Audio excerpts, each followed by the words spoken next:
Good morning everyone. देखो जो अपने कोऑर्डिनेशन कंपाउंड चल रहे थे है ना, बीएससी सेकेंड ईयर में अपने आप लोग फर्स्ट पेपर चल रहा है।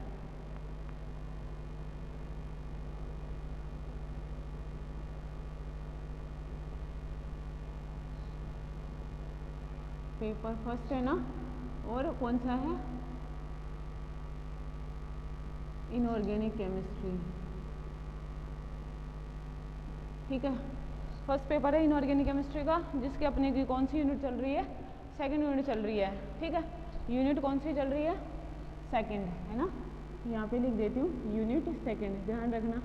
ठीक है, अभी सेकंड यूनिट पहले चला रही हूँ मैं, आपको रीज़न अपने आप समझ में आ जाएगा ऐसा क्यों कर रही हूँ। ठीक है, देखो उसमें भी जो टॉपिक है अपना वो क्या है? कोऑर्डिनेशन कंपाउंड है ना। टॉपिक क्या है अपना?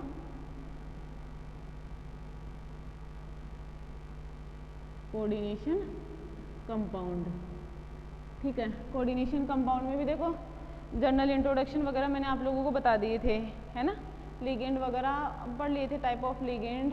ठीक है, और वर्नर थ्योरी पढ़ ली थी लगभग। ठीक है, आज अपन पढ़ेंगे वीबीटी। ठीक है, देखो मैंने आप लोगों को क्या बताया था कि जो कोऑर्डिनेशन कंपाउंड है सबसे पहले किसने दिया था? कोऑर्डिनेशन कंपाउंड को वर्नर ने दिया था। ठीक है, वर्नर को क्या कहा जाता है? फादर ऑफ कोऑर्डिनेशन कंपाउंड कहा जाता है।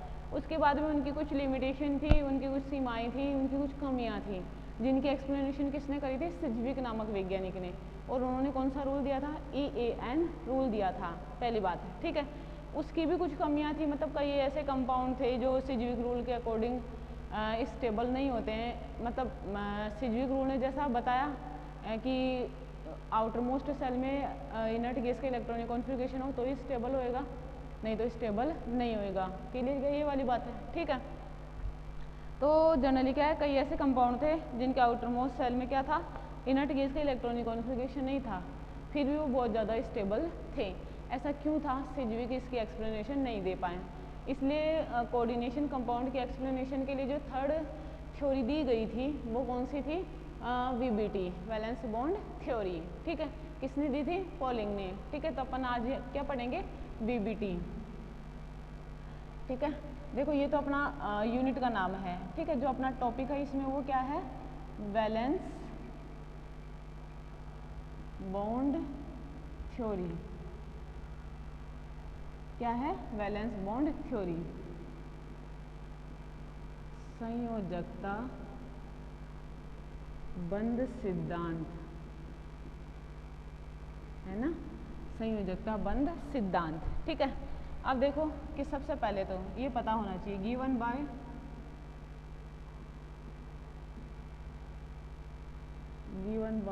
पॉलिंग। ठीक है, पॉलिंग नामक वैज्ञानिक ने दी थी वैलेंस बॉन्ड थ्योरी। अब देखो वैलेंस बॉन्ड थ्योरी कहता क्या है क्या नहीं कहता, वो चीज़ें देखते हैं। देखो इन्होंने सबसे पहले अपन क्या कर सकते हैं? इससे शेप और ज्योमेट्री। ठीक है,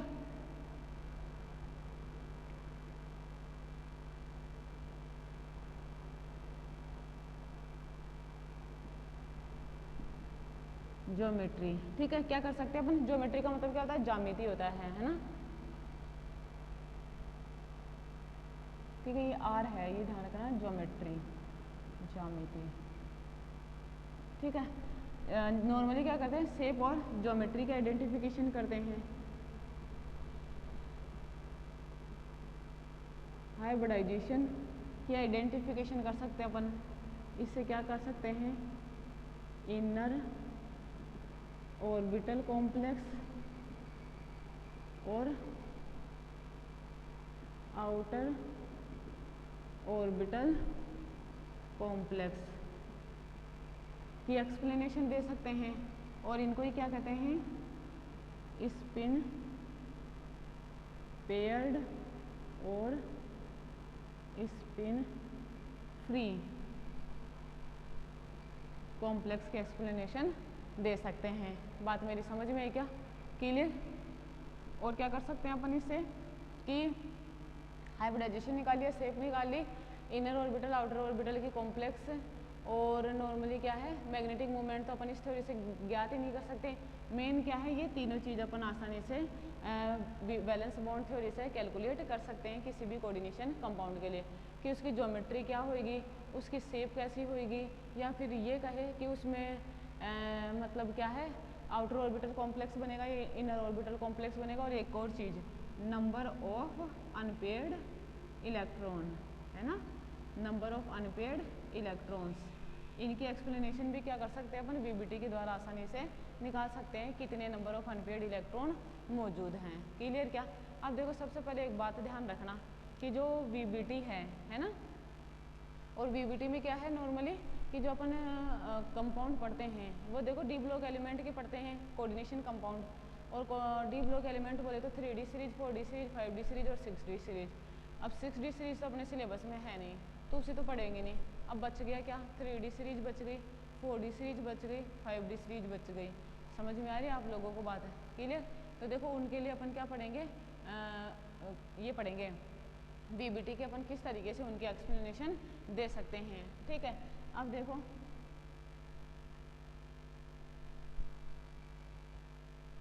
जैसे मैंने कहा 3D सीरीज होती है ना, D block element, D block elements की अगर बात करें तो, ठीक है, देखो 3D सीरीज होगी,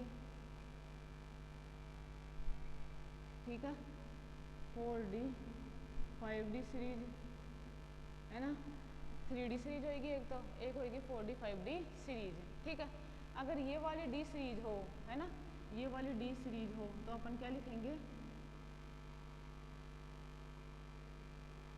electronic configuration always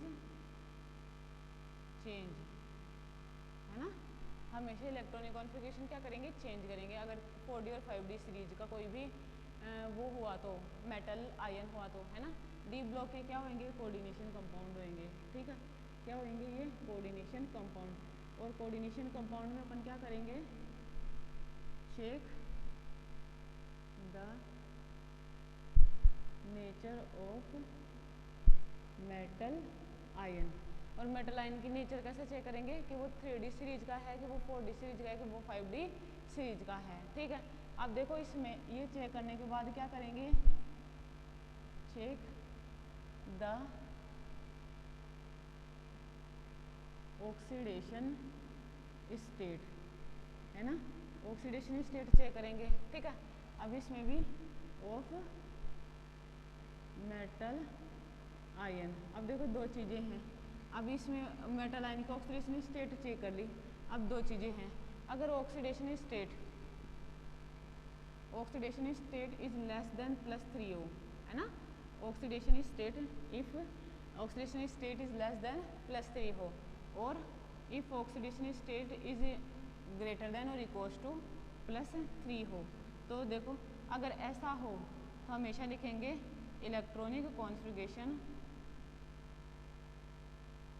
always change, है ना, इलेक्ट्रॉनिक कॉन्फ़िगरेशन को क्या करेंगे, हमेशा चेंज करेंगे। ठीक है, अगर ऐसा हो तो अपन क्या करेंगे, नॉर्मली सुनना, अगर ऐसा हो तो इसके लिए क्या करेंगे, इसके लिए देखो दो चीज़ें हैं, क्या करेंगे अपन, check the nature of the ligand. ठीक है, लिगेंड की नेचर चेक करेंगे। अब यहाँ पर भी दो कंडीशन हो सकती है। ठीक है, ये वाली चीज़ ना ऐसे, ये दो चीज़ें हो सकती है, तो मैं इसको इधर लिख रही हूँ। क्लियर, इसको इधर लिख रही हूँ, ये वाली बात ठीक है ना। If ligands are H2O2 minus F minus Cl minus Br minus I minus OH minus SCN minus NCS minus NO2 minus और ONO माइनस एक्सेट्रा, अगर इनमें से कोई भी लिगेंड हो, है ना, तो electronic configuration does not change, है ना, जैसा होता है वैसा का वैसा लिखते हैं। इलेक्ट्रॉनिक कॉन्फ़िगरेशन को चेंज नहीं करते हैं। और दूसरी कंडीशन, इफ अदर लिगेंड्स, है ना, अदर लिगेंड के लिए अपन क्या करेंगे, always electronic configuration is change. समझ में आई क्या मेरी ये बात? ठीक है, देखो वैलेंस बॉन्ड थ्योरी में जो मैंने आप लोगों को पॉइंट बताए, क्या क्या पॉइंट बताए, hybridisation, shape, geometry, number of unpaired electron निकालने के लिए अपन सबसे पहले मेटल की नेचर चेक करते हैं। वो 3D सीरीज का है, 4D का है, 5D का है। अगर 3D के अलावा 4D 5D सीरीज का हो तो इलेक्ट्रॉनिक कॉन्फ़िगरेशन को हमेशा चेंज करते हैं। कैसे करते हैं चेंज, वो पढ़ेंगे अभी आगे। ठीक है, 3D का हो तो ऑक्सीडेशन स्टेट चेक करते हैं। अगर ऐसा हो, ठीक है,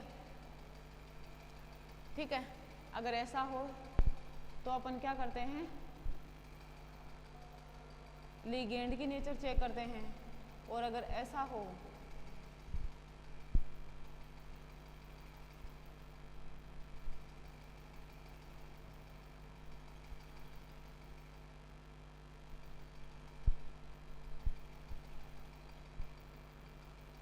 ठीक है, देखो इधर मैंने कुछ गलती थोड़ी कर दी, देखो check the nature of the ligand. ठीक है, इसके लिए, और लिगेंड में मतलब अगर ligand H2 O2 minus F minus Cl minus Br minus I minus OH minus SCN minus और क्या बोलते हैं इसको NCS minus NO2 minus ONO minus आदि हो तो इलेक्ट्रॉनिक कॉन्फ़िगरेशन चेंज नहीं होता है।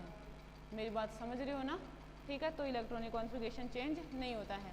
अगर इनके अलावा और कोई लिगेंड हो तो इलेक्ट्रॉनिक कॉन्फ़िगरेशन हमेशा चेंज होगा। कैसे होगा वो आगे देखेंगे। इसमें भी क्या करते हैं अपन, इलेक्ट्रॉनिक कॉन्फ़िगरेशन को,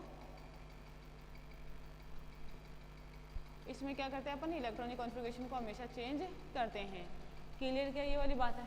ठीक है, आगे देखो चेंज कैसे करते हैं और कैसे नहीं करते हैं वो चीज़ देखते हैं।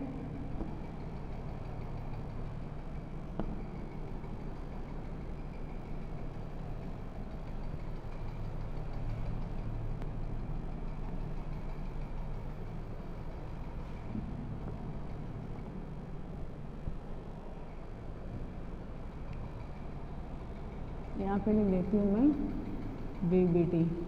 ठीक है, अब देखो चेंज कैसे करते हैं। ये जैसे मैं यहाँ पे लिखूँ N-1 d ऑर्बिटल, है ना, और यहाँ पे लिख दूँ इलेक्ट्रॉनिक कॉन्फ़िगरेशन। ठीक है, यहाँ पे NS ऑर्बिटल, ये NP ऑर्बिटल और ये ND ऑर्बिटल। ठीक है, देखो इसमें क्या करते हैं अपन, दो तो ऐसे लिखते हैं, दो दो की जोड़े लिखते हैं, मतलब लिगेंडो को क्या करते हैं इस तरीके, सॉरी डी ऑर्बिटल को कैसे लिखते हैं इस तरीके से। और ऐसा क्यों करते हैं, क्योंकि देखो VBT तो इस बात को एक्सप्लेन नहीं करता, लेकिन CFT इस बात को एक्सप्लेन करता है कि जब लिगेंड मेटल की तरफ मूव करते हैं, ठीक है, कोऑर्डिनेशन कंपाउंड बनाने के लिए, तो ये क्या हो जाता है, स्प्लिट हो जाता है और स्प्लिट होकर दो भागों में टूट जाता है। एक ये T2G सेट होता है, दूसरा EG सेट होता है, एक ट्रिपली डिजनरेट और एक डबली डिजनरेट होता है। ठीक है, ये NS ऑर्बिटल हो गया, ये NP ऑर्बिटल हो गया और ये D ऑर्बिटल हो गया। क्लियर क्या बात? अब अगर देखो D1 इलेक्ट्रॉनिक कॉन्फ़िगरेशन है, चेंज और नो चेंज बता रही हूँ। ठीक है, तो उसके लिए अपन कैसे लिखेंगे इसको, ऐसे, चाहो तो कोऑर्डिनेशन नंबर कुछ ही हो। ठीक है, ये भी बताऊंगी कि ये कैसे होता है, समझ रहे हो। D2 होता है तो कैसे लिखोगे 1 और 2, D3 हो तो कैसे लिखोगे 1 2 3, D4 हो तो कैसे लिखोगे 1 2 3। बात मेरी समझ में आ रही? चेंज वाला बता रही हूँ मैं। ठीक है, ये 4 है ना, ये क्या है, चेंज इलेक्ट्रॉनिक कॉन्फ़िगरेशन, ऐसे लिख लेना, चेंज इलेक्ट्रॉनिक कॉन्फ़िगरेशन। ठीक है, दूसरा देखो, अगर D5 हो तो 1 2 3 4 5। ठीक है, अगर D6 हो तो 1 2 3 4 5 6। बात समझ में आई क्या? इस तरीके से करना है। क्लियर क्या ये वाली बात है? ठीक है, नेक्स्ट देखो, D6 तक हो गया।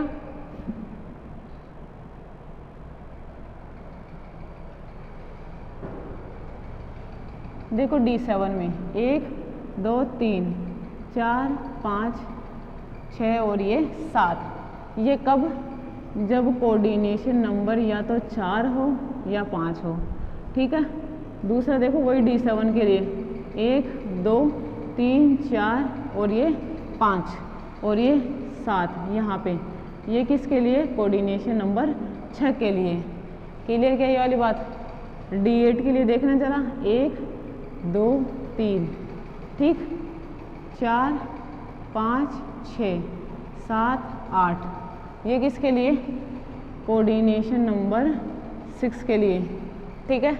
आप देखो इसी को 1 2 3 4 5 6 7 8, ये कोऑर्डिनेशन नंबर 4 और 5 के लिए। क्लियर क्या। D9 देखो 1 2 3 4 5 6 7 8 9, कोऑर्डिनेशन नंबर 4 और 5 के लिए, ठीक है। इधर देखो ये 1 2 3 4 5 6 7 8 और ये 9, ये कोऑर्डिनेशन नंबर 6 के लिए, ठीक है। ये कोऑर्डिनेशन नंबर 5 है। क्लियर क्या। और D10 1 2 3 4 5 6 7 8 9 10, ये किसी भी कोऑर्डिनेशन नंबर के लिए, चाहो तो 4 हो, चाहो तो 5 हो, चाहो तो 6 हो, इस तरीके का इलेक्ट्रॉनिक कॉन्फ़िगरेशन लिखते हैं। आई क्या बात समझ में, देख लो।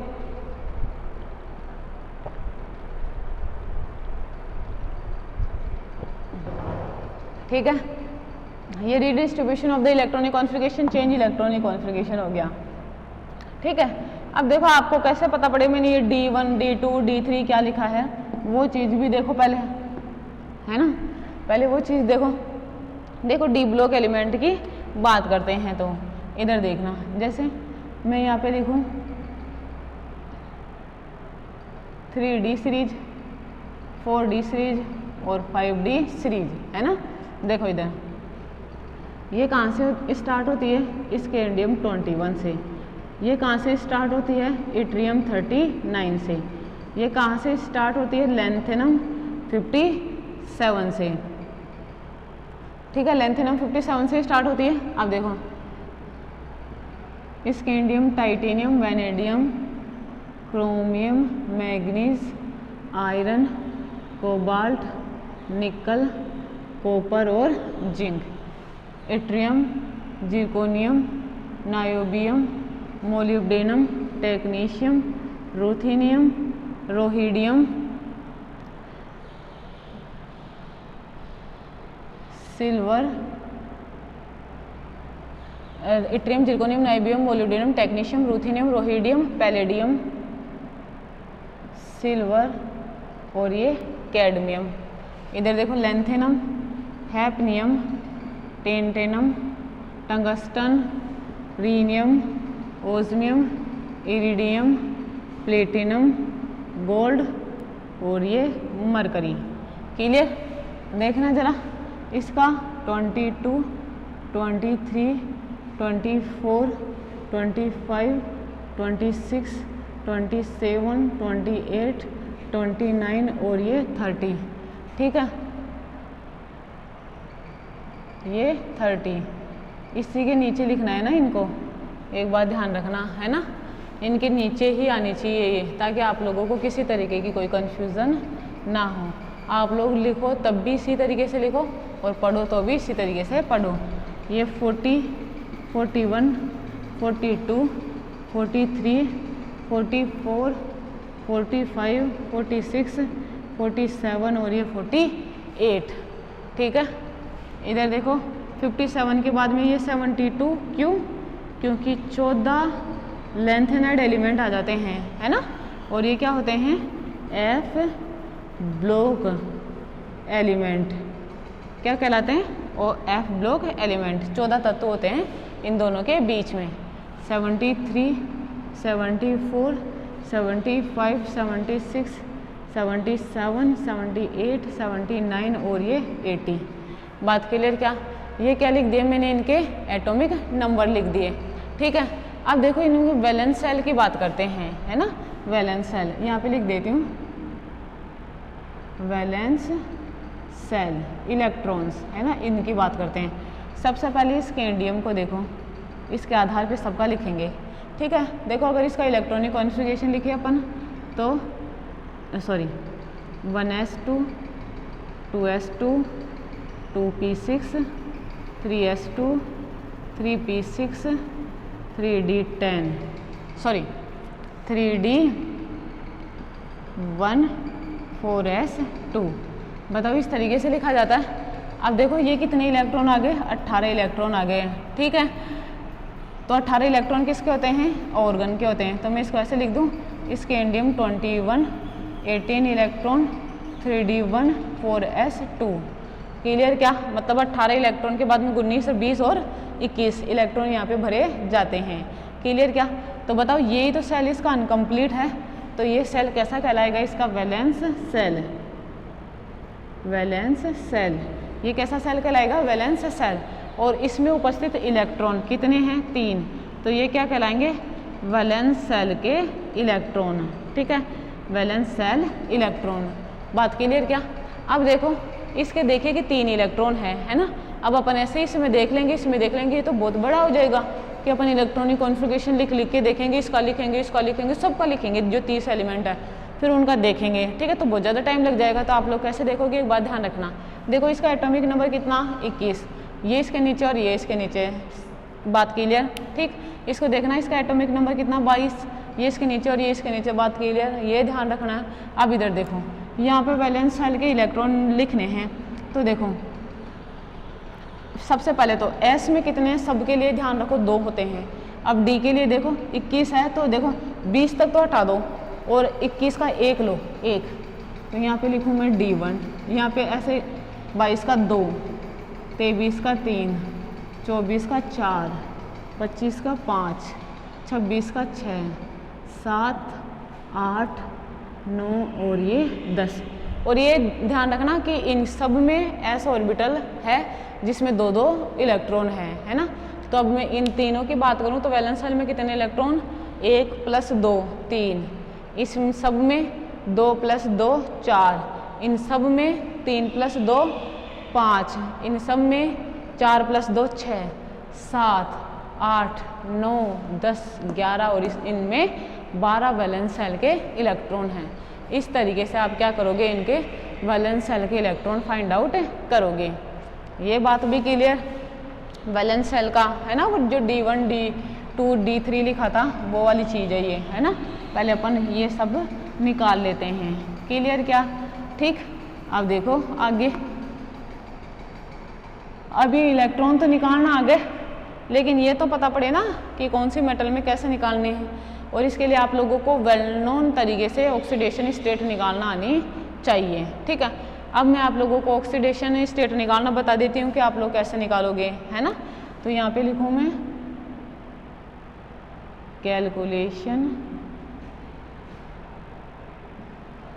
Calculation the oxidation state of central metal atom और आयन, है ना।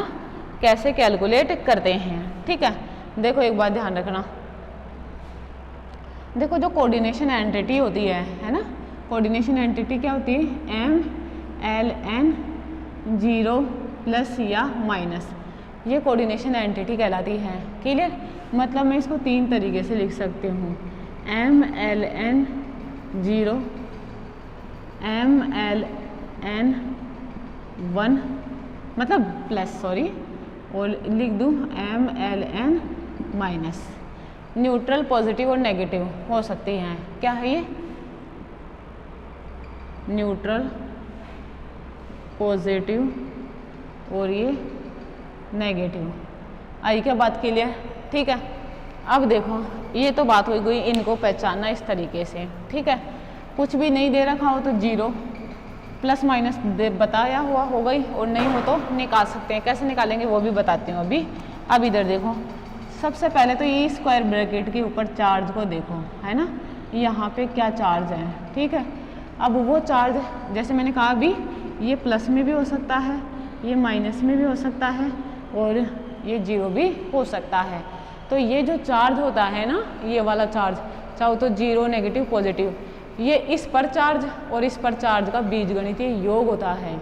समझ में आ रही मेरी बात? मैंने क्या कहा, ये इस लिगेंड पर चार्ज और इस लिगेंड पर चार्ज का एल्जेब्रिक होता है। तो मैं ये लिखूँ ना यहाँ पे स्क्वायर ब्रैकेट के ऊपर चार्ज लिगेंड चार्ज व मेटल के चार्ज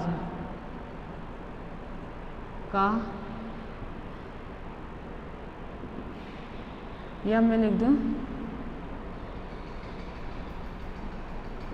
बीजगणितीय क्या होता है, योग होता है। ठीक है, अब देखो बीजगणितीय योग को अपन कैसे देखेंगे। बीजगणितीय योग का मतलब क्या है कि जैसे अपने को ये निकालना है इसके लिए कि मेटल पर चार्ज देखेंगे जो तो अपने को पता होता नहीं है, ठीक है, लिगेंड पर चार्ज देखेंगे जो अपने को पता होता है, और स्क्वायर ब्रैकेट के ऊपर चार्ज देखेंगे, ये भी अपने को पता नहीं होता लेकिन अपन निकाल सकते हैं। कैसे निकाल सकते हैं, इसके आस पड़ोस मतलब जो लेफ्ट और राइट हैंड साइड है वहाँ पे कोई आयनिक स्पीशीज दी हुई होगी, आप उसे आयनाइज कर दो। आयनाइज कर दोगे तो आपको ये पता पड़ जाएगा कि चार्ज क्या है यहाँ पे। ठीक है, जैसे मैं लिखूँ जैसे सबसे पहले मैं लिखूँ K4FeCN6, सबका फेवरेट एग्जाम्पल है ये तो, है ना, K4FeCN6। अब देखो इसको आयनाइज करो, ये पता है आपको ये पॉजिटिव होती है और ये नेगेटिव होती है, पता है ना ये बात, तो ये पॉजिटिव होती है और ये नेगेटिव होती है, मतलब इस पर तो आना है प्लस चार्ज और इस पर आना है माइनस चार्ज। अब वो कितना माइनस है वो अपने को पता नहीं है। क्लियर, ये वाली बात पता लगाएंगे कैसे, ये रिप्रेजेंट करता है इसकी संख्या को, जो इसको पैरों में संख्या लिखी होती है ना वो इसको रिप्रेजेंट करता है इसकी संख्या को। तो एक ये कितने हैं, 4K प्लस है, बताओ 4K प्लस है, एक पर चार्ज कितना है प्लस का 1, तो 4 पर कितना हो जाएगा प्लस का 4। क्लियर, ठीक। अब बताओ प्लस का 4 को बैलेंस करने के लिए माइनस का 4 चाहिए ना, क्योंकि अभी तो ये न्यूट्रल है ना। क्लियर ये बात। अब देखो निकालते, इस पर पता है, इस पर पता है, इसका नहीं पता, तो निकाल लेते हैं। तो x प्लस माइनस का 1 चार्ज होता है CN पर, कितने गुणा 6 बराबर चार्ज कितना है माइनस का 4, जैसा चार्ज हो उसके साथ उसे लिखते हैं। ठीक है, अब x माइनस का 6 बराबर माइनस का 4, तो x बराबर माइनस का 4 प्लस का 6 बराबर प्लस का 2, तो इस पर ऑक्सीडेशन स्टेट कितने आ गई, प्लस का 2। समझ में आई क्या बात, इस तरीके से।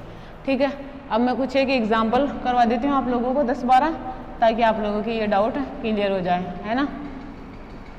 देखो देखना इधर, जैसे एक तो हो गया, दूसरा एग्जाम्पल देखो, मैं लिखूँ COH2O6Cl3, निकालो। देखो COH2O6, ये प्लस होएगा ये माइनस, संख्या कितनी 3, तो ये भी 3 प्लस का, तो x प्लस 0 गुणा 6 इक्वल्स टू प्लस का 3, क्योंकि H2O पर 0 चार्ज होता है, तो x बराबर प्लस का 3, इसकी ऑक्सीडेशन स्टेट कितनी हो जाएगी, प्लस का 3 हो जाएगी। तीसरा देखो, मैं लिखूँ CONH3,4Cl2 और ये लिखूँ Cl। बताओ ये प्लस का, तो ये कितना लिख दूँ प्लस, और ये माइनस, कितना है संख्या में, एक तो एक ही प्लस रहेगा एक ही माइनस, x 0 गुणा 4 प्लस माइनस 1 गुणा 2 बराबर प्लस का 1। ठीक, तो x प्लस 0 माइनस 2 बराबर प्लस 1, तो x बराबर ये इधर पलटा खाए तो बताओ माइनस का प्लस में, प्लस 1 प्लस 2 बराबर प्लस का 3। क्लियर, इसकी भी ऑक्सीडेशन स्टेट कितना, प्लस का 3। नेक्स्ट एग्जाम्पल देखो, मैं लिखूँ ZnOH4, कितना 2 माइनस x प्लस माइनस 1 गुणा 4 equals to minus 2, x minus 4 minus 2, x पलटा खाए तो प्लस का, minus 2 plus 4 equals to plus का 2। बताओ बात समझ में आई क्या। ठीक है,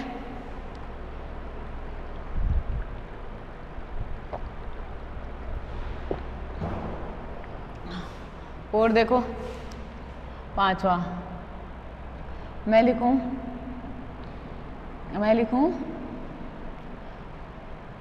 K3 FeF6 है ना। बताओ 3K plus FeF6 3 minus x plus 1 charge कितना होता है, सॉरी -1 गुणा 6 बराबर माइनस का 3, तो x माइनस 6 बराबर माइनस का 3। ये पलटा खाए तो प्लस का, तो -3 + 6 = प्लस का 3। आई क्या बात समझ में? ठीक।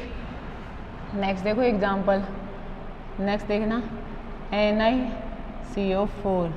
बताओ क्या 0, x प्लस ये कितना 0, संख्या में कितना 4, ये कितना 0, x बराबर 0, FeCO5। ठीक है।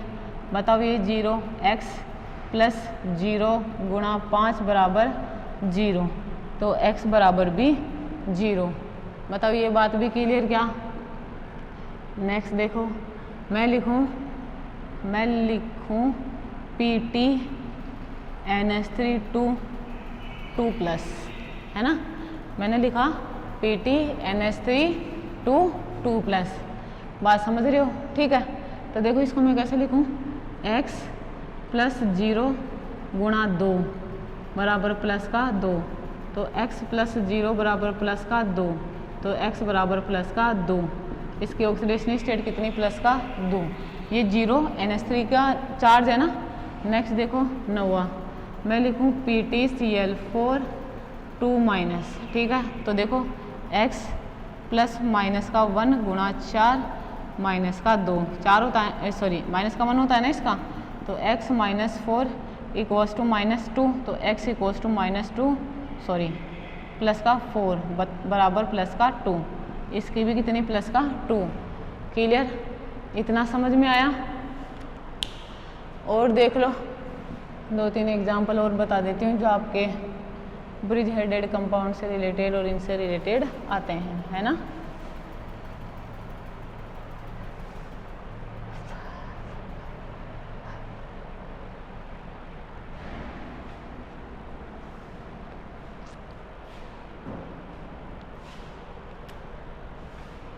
देखो देखो एग्जाम्पल ऐसा हो सकता है ना, PT NH3 4 PTCl4 है ना। ये एग्जाम्पल हो सकता है जिसमें दोनों स्पीसीज ही कोऑर्डिनेशन हो। पहले तो ये पता करो, ये प्लस और होगी और ये माइनस होगी। लिख लो चलो, PT NH3 4, इस पे प्लस का चार्ज कितना है ये नहीं पता है ना। PTCl4 माइनस का, क्लियर? ये नहीं पता माइनस का कितना है। अब निकालते हैं इसकी और इसकी। अब ऐसे तो निकाल सकते हैं ना, निकालो। देखो x प्लस 0 गुणा 4 बराबर प्लस का 1, तो x बराबर प्लस का 1 आया क्या? ठीक है। अब अगर इसकी भी प्लस का 1 आ जाए तो सही है ये चार्ज, अगर नहीं आए तो बढ़ाएंगे। ठीक है।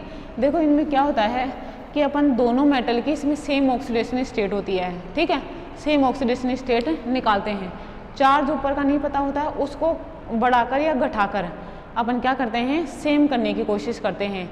अगर जिस भी चार्ज से सेम आ जाए, ठीक है, जिस भी चार्ज से सेम आ जाए तो अपन उसके लिए लिखेंगे कि ये चार्ज होंगे और कोऑर्डिनेशन नंबर इसकी ये होगी। ठीक है।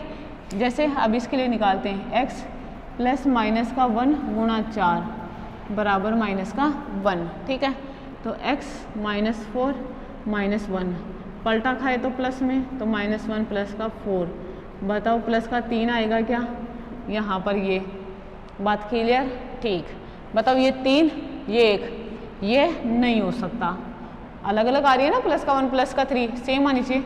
अब एक एक चार्ज बढ़ाते हैं। बोल तो PT NH3 4 और ये 2 प्लस है ना, और इसका PTCl4 2 माइनस। ठीक है। निकाल के देखते हैं। x प्लस 0 गुणा 4 प्लस का 2, तो x प्लस 0 बराबर प्लस का 2, तो x बराबर प्लस का 2। क्लियर क्या बात? इधर देखो, x प्लस -1 गुणा 4 -2, तो x -4 -2, तो x बराबर बताओ पलटा खाए तो प्लस 4 बराबर 2। बताओ ये भी प्लस का 2, ये भी प्लस का 2, तो इन पर चार्ज कैसा होएगा, एक पर तो प्लस का 2 और एक बार माइनस का 2। बताओ ये बात भी क्लियर क्या? ठीक है, इनकी कोऑर्डिनेशन नंबर इस तरीके, सॉरी ऑक्सीडेशन नंबर इस तरीके से निकालते हैं। ठीक है, एक और एग्जांपल देखो, PtNH3 है ना, और दे रखा हो PtCl6। पहले तो +1 का 4 से करके देखो, है ना, कि प्लस का 1 और माइनस का 1। देखो x + 0 × 6 बराबर प्लस का 1, तो x बराबर प्लस का 1।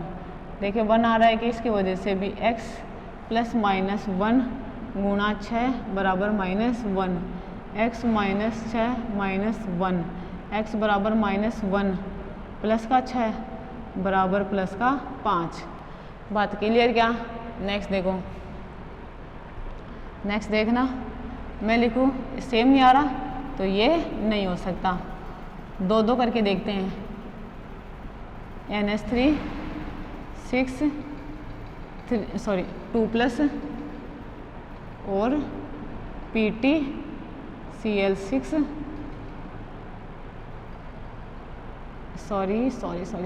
2 निकालो। x 0 × 6 बराबर प्लस का 2, x + 0 बराबर प्लस का 2, तो x बराबर प्लस का 2, ये प्लस का 2। ठीक है, इसकी भी देखिए प्लस का 2 आई तो सही है, नहीं तो सही नहीं है।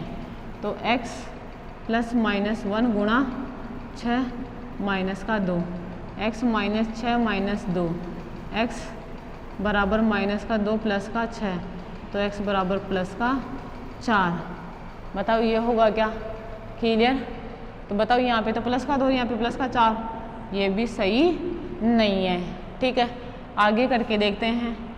PtNH3 3+ है ना, और इसको करूँ PtCl6 3-।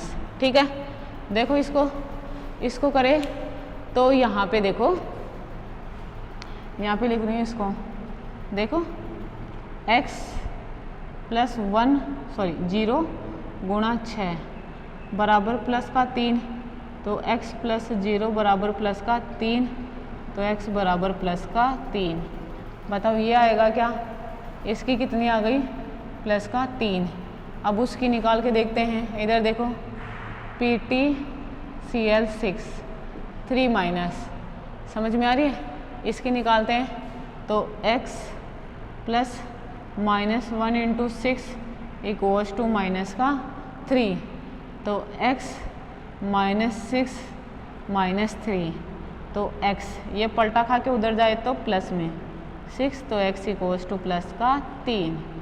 इसकी भी 3 और इसकी भी 3। बताओ ये क्या माना जाएगा? सही माना जाएगा। आया क्या समझ में?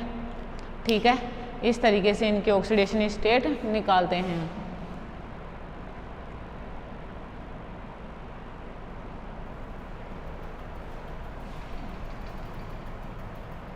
अब ब्रिज हेडेड कंपाउंड का बता देती हूँ, फिर आप लोगों की ऑक्सीडेशन स्टेट कंप्लीट हो जाएगा।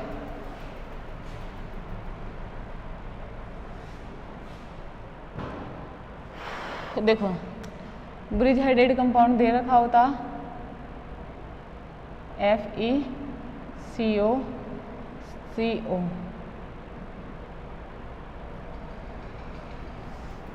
CO CO CO CO, और ये ऐसे दिया होता।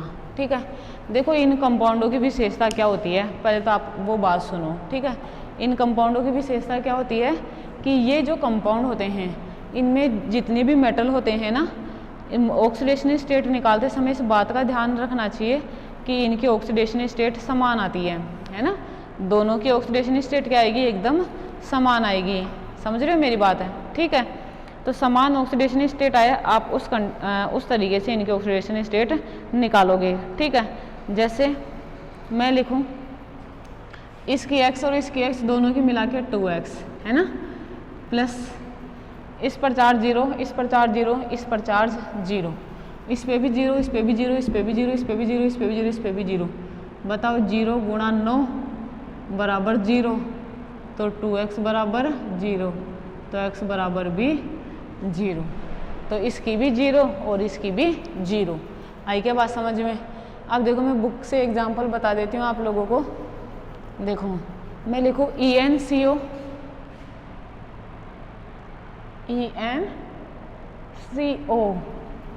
NH2 और ये OH, ठीक है, CO En2 और ये भी 2 और बाहर लिखा है SO4 2। आई क्या बात समझ में? ठीक है, देखो इसके लिए निकाल लेते हैं। पहले तो ये बताओ ये प्लस है ये माइनस है, इस पर चार्ज कितना है? एक पर SO4 पर माइनस का 2, 2 SO4 पर चार्ज कितना? प्लस का 4, तो यहाँ पे मैं प्लस का 4 लिख दूँ। आप देखो कैलकुलेट करते हैं। CO बताओ 2x प्लस 0, ठीक, -1 प्लस 0 बराबर प्लस का 4। क्लियर? देखो 2x प्लस -2 प्लस 4, बताओ ये इधर जब पलटा खाए तो प्लस का, तो 2x प्लस का 4 प्लस का 2 बराबर प्लस का 6, तो x बराबर प्लस का 3। बताओ आई क्या बात समझ में? ठीक है, इस तरीके से अपन क्या करते हैं, इनके कोऑर्डिनेशन नंबर और ऑक्सीडेशन स्टेट निकालते हैं। क्लियर? ये ऑक्सीडेशन स्टेट कंप्लीट हो चुकी है। ठीक है, मैंने आप लोगों को 10-12 एग्जाम्पल बता दिए, उसके आधार पर आप लोग कोऑर्डिनेशन कंपाउंड में मेटल के ऑक्सीडेशन स्टेट किस तरीके से निकालते हो वो चीज़ मैं आप लोगों को बता चुकी हूँ। देखो पहले मैंने फैक्टोरियल बनाया, फिर उसमें आप लोगों को बताया कि क्या क्या कंडीशन फॉलो करनी है। ठीक है, फिर उसके बाद में आप लोगों को इलेक्ट्रॉनिक कॉन्फ़िगरेशन भरना बताया, और उसके बाद में मैंने आप लोगों को क्या बताया, ऑक्सीडेशन स्टेट कैसे निकालते हैं। अब इन सब चीज़ों को अपन VBT पर किस तरीके से अप्लाई करते हैं वो चीज़, पहले तो VBT की थ्योरी देख लेते हैं, उसके बाद में एग्जाम्पल करेंगे इन सबको अप्लाई करते हुए। ठीक है, देखो सबसे पहले जैसे मैंने कहा VBT गिवन बाय पॉलिंग। ठीक है, पॉलिंग ने ये कहा VBT के लिए कि VBT में जितने भी, सुनना, VBT में क्या होता है कि जितने परमाणुीय कक्षक होते हैं, ठीक है, वो आपस में अपनी ऊर्जाओं का पुनः वितरण करते हैं और उतनी ही संख्या में नए कक्षकों का निर्माण करते हैं, जिन्हें संकरित कक्षक कहते हैं। क्लियर क्या? और संकरित कक्षकों की संख्या परमाणु कक्षकों की संख्या के बराबर होती है, लेकिन उनका ऊर्जा स्थायित्व जो होता है वो परमाणु कक्षकों से की अपेक्षा ज़्यादा होता है। कहने का मतलब क्या है, स्टेबिलिटी परमाणु कक्षकों की अपेक्षा ज़्यादा होती है, ऊर्जा स्थायित्व सब कुछ एकदम बराबर होता है संकरित कक्षकों का। ये गुण क्या कहलाता है, संकरण। ठीक है, और संकरण के दौरान बने हुए नए कक्षक संकरित कक्षक कहलाते हैं। संकरित कक्षकों की संख्या परमाणु कक्षकों की संख्या के एकदम बराबर होती है। ठीक है, पहली बात तो ये। दूसरी बात ये कि जब कोऑर्डिनेशन कंपाउंड में अपन हाइब्रिडाइजेशन पढ़ते हैं तो उनमें इस बात का ध्यान रखना होता है कि कोऑर्डिनेशन कंपाउंड में अपन जैसे इलेक्ट्रॉन फिल करते हैं तो किसी भी ऑर्बिटल में मैक्सिमम सिर्फ 2 इलेक्ट्रॉन जा सकते हैं। ठीक है, किसी भी ऑर्बिटल में क्या होगा, मैक्सिमम 2 इलेक्ट्रॉन जा सकते हैं। क्लियर ये वाली बात? तो 2 से ज़्यादा इलेक्ट्रॉन अपन नहीं भर सकते, क्योंकि ये आबो प्रिंसिपल को वायलेट करता है, आबो प्रिंसिपल का पालन नहीं करता। अपन जब भी इलेक्ट्रॉन भरते हैं तो आबो प्रिंसिपल को फॉलो करते हुए ही इलेक्ट्रॉन भरे जाते हैं। ठीक है, पहली बात ये। दूसरी बात एक और देखो क्या होता है कि अपन जैसे मैंने कहा आबो प्रिंसिपल के अकॉर्डिंग इलेक्ट्रॉन भरते हैं। जैसे मैं ये कह दूं कि d ऑर्बिटल है ना, 5 d ऑर्बिटल है, इसमें 1 इलेक्ट्रॉन है, इसमें 1 इलेक्ट्रॉन, इसमें 1 इलेक्ट्रॉन है। अब मुझे कोई लिगेंड से इलेक्ट्रॉन भरने, तो लिगेंड कितने इलेक्ट्रॉन देता है, 2। तो ऐसा तो थोड़ी मैं 2 इलेक्ट्रॉनों की इस तरीके से लिख दूंगी, ऐसा नहीं है। तो यहाँ पर कभी भी लिगेंड बोले तो जिनमें कम से कम 1 इलेक्ट्रॉन भी होगा ऑर्बिटल में, वहाँ पर लिगेंड अपना इलेक्ट्रॉन पेयर नहीं देगा। लिगेंड की इलेक्ट्रॉन पेयर देने के लिए उसे क्या चाहिए, एकदम वेकेंट ऑर्बिटल चाहिए। एकदम वेकेंट ऑर्बिटल में वो इलेक्ट्रॉन डेंसिटी ट्रांसफ़र करेगा और ट्रांसफ़र कर कर क्या बनाएगा, कोऑर्डिनेशन बॉन्ड की फॉर्मेशन करेगा। क्लियर का ये वाली बात भी है। ठीक है, और ये अपन हुंड नियम, Pauling exclusion principle, N+L rule को फॉलो करते हुए करते हैं।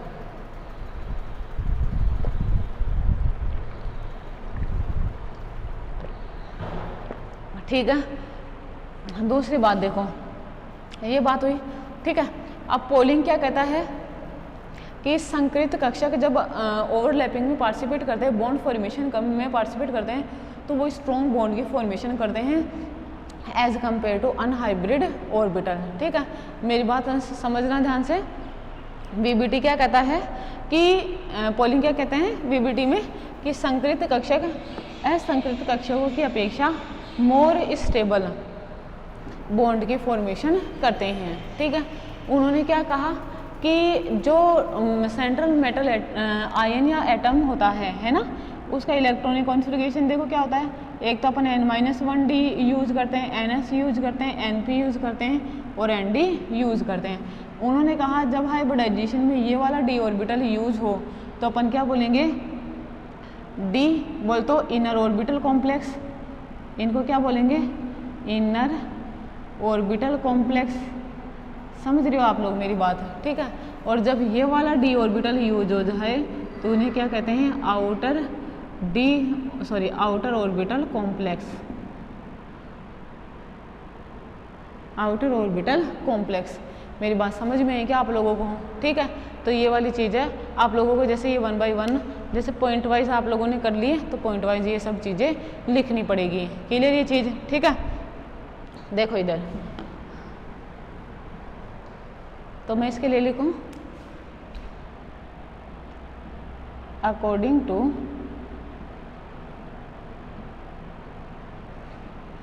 To polling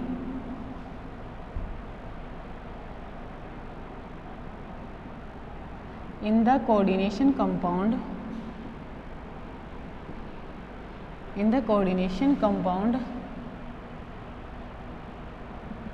the orbital of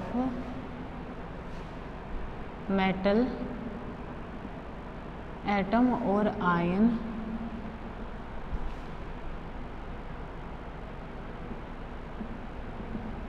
distribute their energies with almost same energy orbital and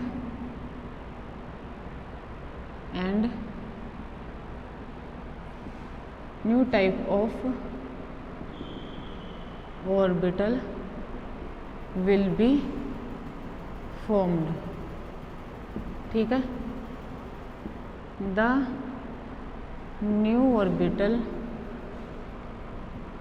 is equal to the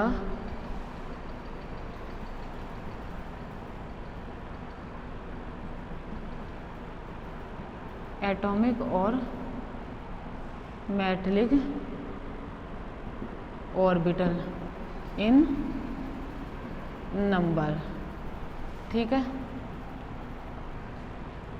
the new orbital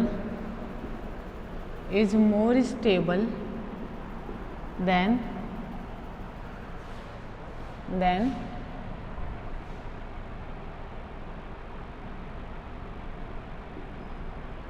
atomic और metallic orbital is called hybrid orbitals। ठीक है, next point, देखो मैं क्या लिख रही हूँ, जो आप लोगों को मैंने अभी समझाया, ठीक है, वही चीज़ लिख रही हूँ मैं यहाँ पे।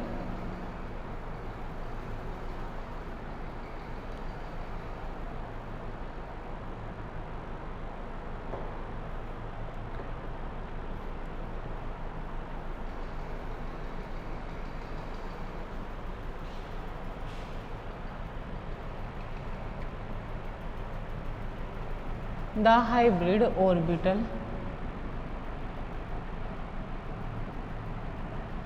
hybrid orbitals have same shape, same energy and same stability। ठीक है, हाइब्रिड ऑर्बिटल की एनर्जी सेम होती है, सेम शेप होती है और सेम ही स्टेबिलिटी होती है। ठीक है, they always form sigma bond. ठीक है, they always form sigma bond which is a strong bond. ठीक है, क्लियर क्या ये वाली बात है। ठीक है, नेक्स्ट लिखूं, this phenomena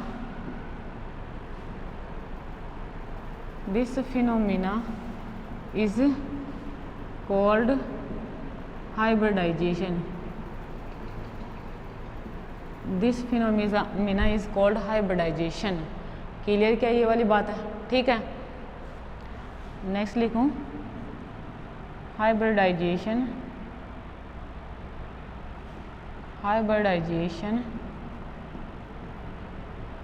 explain the geometry of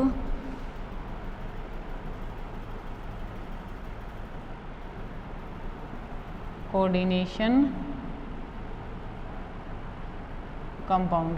ठीक है, देखो मैंने क्या लिखा, according to Pauling in the coordination compound the orbital of, ऐसे लिखोगे कोऑर्डिनेशन कंपाउंड, है ना, ये जो वर्ड मिस कंपाउंड। ठीक है, इन the coordination compound the orbital of metal atom or ion distribute their energies with almost same energy orbital and new type of orbital will be formed. The new orbital is equal to the metallic orbital in number. The new orbital is more stable than the atomic or metallic orbital, is called hybrid orbitals. The hybrid orbitals have same shape, same energy and same stability. They always form sigma bond which is a strong bond. This phenomena is called hybridization. Hybridization explain the geometry of the coordination compound. बात clear क्या ये। ठीक है, next देखो,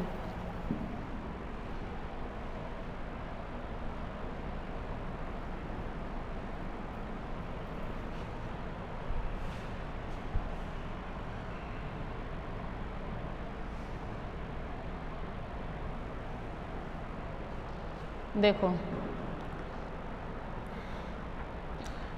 next देखना,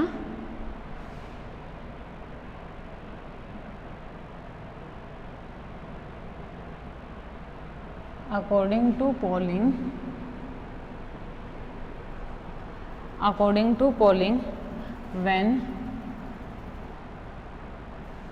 when in the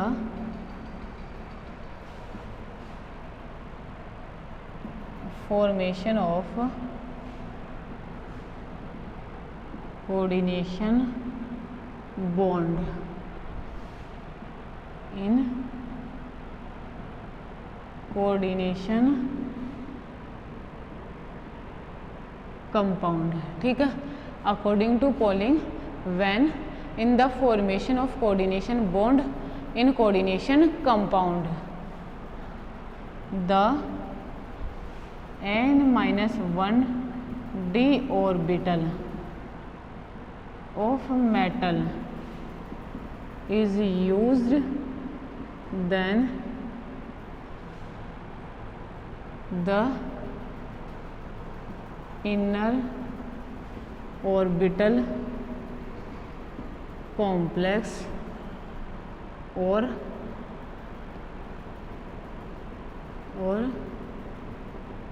spin paired complex will be formed, and when ND orbital of metal ion is used, then outer orbital complex, outer orbital complex, ठीक है।